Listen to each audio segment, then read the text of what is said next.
kulanti wacan wanaagsan daawadayaal idin ahaantii meel walba dunida daafaca caalamka aad ka joogtaan waa anigoo ah Cabduqaadirnaye halkaad iga daawanaysana waa Tsunami Official waxa hadda kadib insha Allah halkan idinku soo gudbin doonaa muuqaalo xiiso badan oo tayeysan insha Allah hadduu Ilaahay idmo ha noqdaan fanaaniinta warbixinadooda ha noqdaan dhacdooyinka ha noqdaan qisooyinka jecel insha Allah halkan aan idinku soo gudbin doonaa Tsunami Official fadlan haddii aad channelkeena ku cusub tahay subscribe inoo saar like share commentigana waa xagaaga walaal maanta nagu soo dhaweey gacmo furan iyo qalbi furan waxa halkan insha Allah aad idinku soo gudbin doonaa sidaan hore ugu sheegay muuqaalo aad ku qanci doontaan maanta muuqaalkeena waxaan ugu hadli doonaa waxay tahay maanta muuqaalkeena wuxuu ku saabsan yahay Nadiiro Nairus oo maalmahan ka maqneed fanka ayaa waxa ay soo saartay sawiro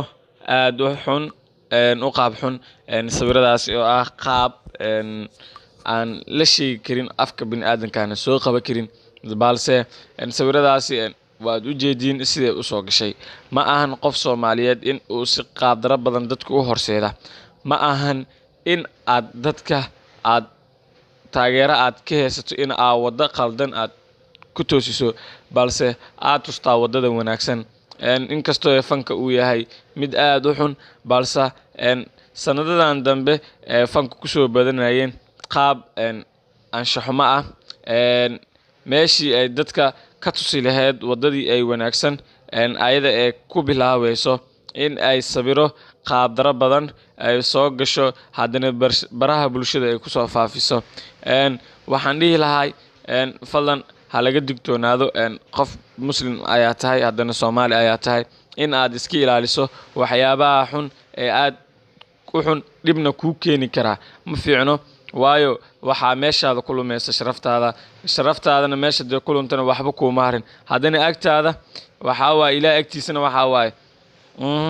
ciqaab haddana ku sii muteysanaysaa wax adiga ku faa'iido ah adna waxa waaye dadkan aad u faa'iideey karto waa in aad sameysaa waa in aad ku dhaqaaqdaa ma ahan in aad dadka wadada khaldan ku dhaqaaqdo walaalahayga qaaliga 100% waxaan idinka codsan lahaa in aad wadada saxda aad raacdaan balse aanan fiirin in aad wadada khaloocan aad ka leexato iska tigtoonow qof walba aad taageerto dhaqanka xun ha ka qaadanin wax wanaagsan ka qaado waa iga waani iyo waa iga talo maalin maalmaha kamid ah ayaad soo xasuusan doontaa hadduu Ilaahay idmo hadalkayga insha Allah waxaan idin dhihi lahaa ha laga digtoonaado waxyaabaha xun mararkan dib ugu soo badanayo geyga Soomaalida balse insha Allah waxaan rajeeyo doonaa in aan wadada saxda ah raacno aan dadka wadada saxda ah aan tusno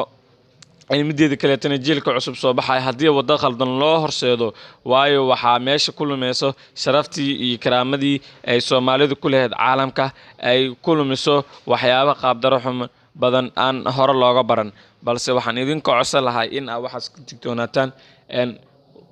waxaan idin leeyahay fadlan haddii aad channelkeena ku cusub tahay subscribe inoo saar like share comment waa xaqiina insha Allah waxa waaye waad u wada jeedin sawirada insha Allah muuqaal xiga ayaan idin soo gudbin doonaa insha Allah hanala socdo fadlan subscribe share like comment waa xaqiina